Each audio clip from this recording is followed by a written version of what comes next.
Sanidhya Prakash Singh with roll number 20CH10055. In this project, I am heading the portfolio of programming, scripting and ideation. Hello, I am Aorkodeep Mandal with the roll number 20EE30007. In this project, I am heading the portfolios of programming, presentation preparation and ideation.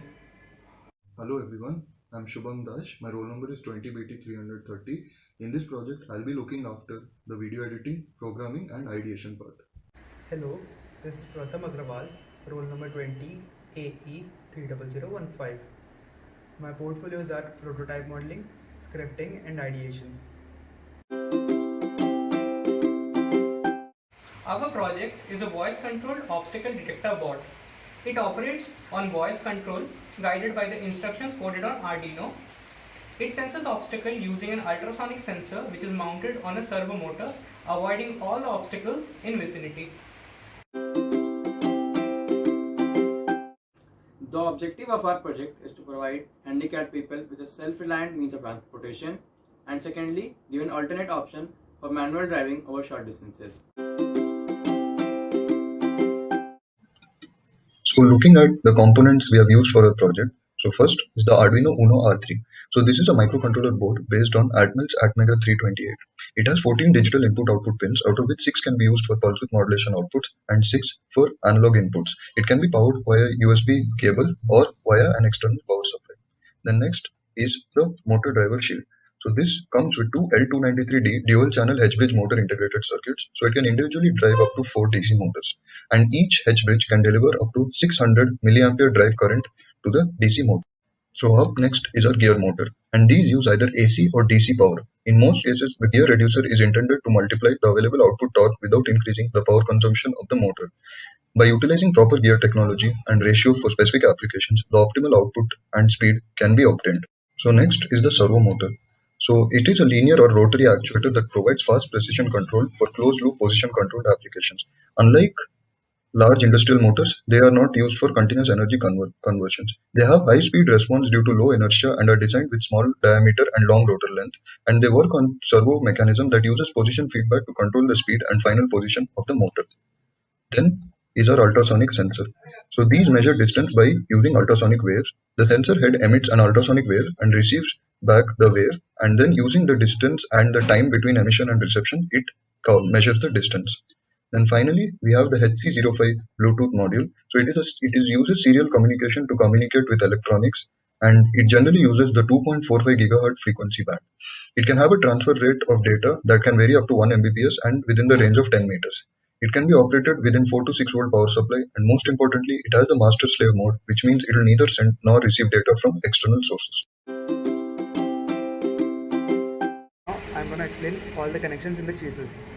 Starting with the Arduino, this is the Arduino, and this is the motor driver shield connected above the Arduino.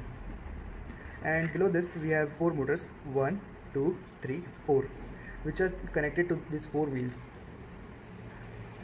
Alright, now this is our ultrasonic sensor, and this is our servo motor.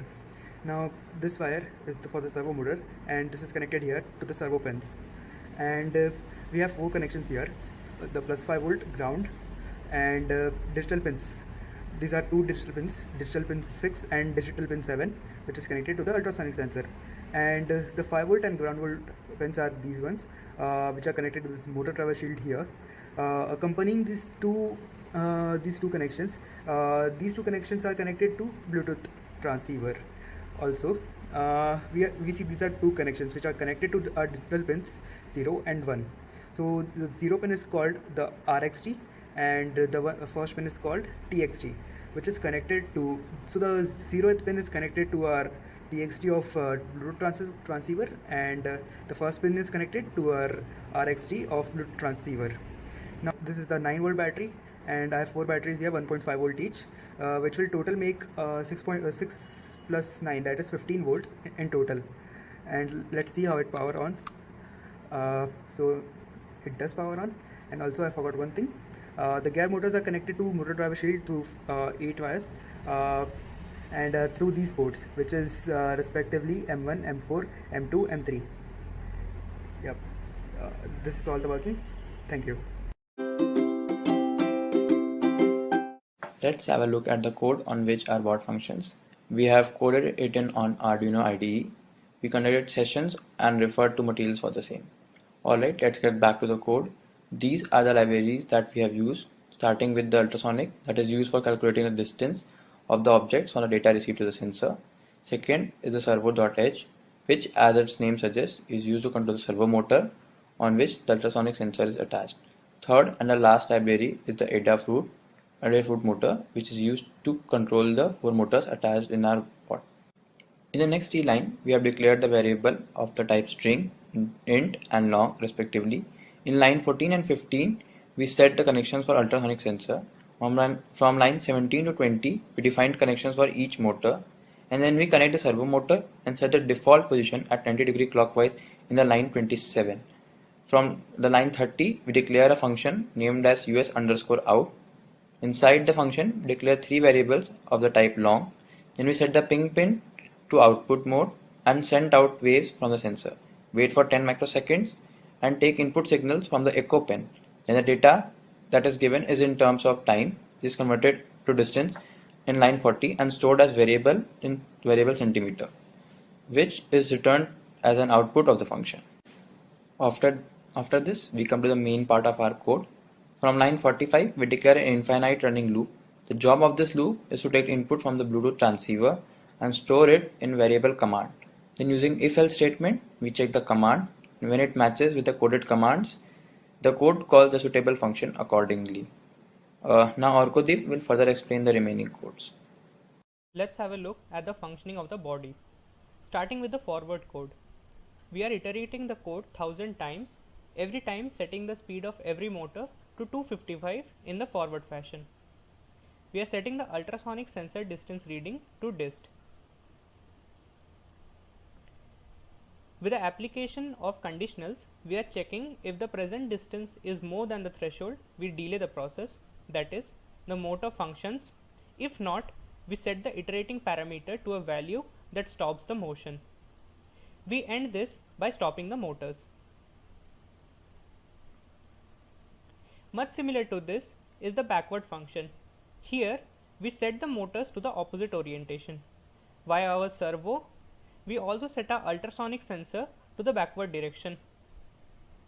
Another add-on to the threshold value is the body length of the bot. Once executed, we set back the servo to its initial position. Coming on to the left turn. Here, we set the right wheels to the forward motion and the left wheels to the back. Iterating with reduced speed and time adjustment to ensure that the bot makes a roundabout 90° rotation, checking the obstacle via ultrasonic sensor throughout.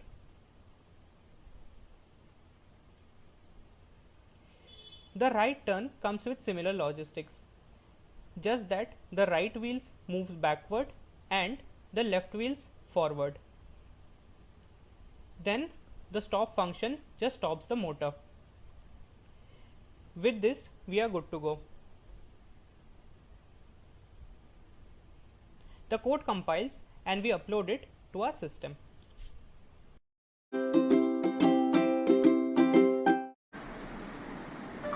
Move forward.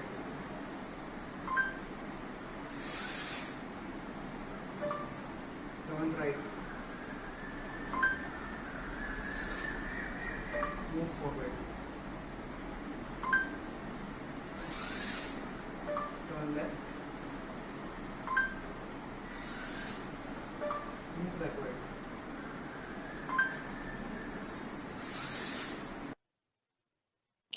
Here we can see that when the bot was given the instruction to go back, the ultrasonic sensor attached on the servo motor rotates by 180 facing backward and goes on checking for obstacle at each moment. Turn left. Move backward.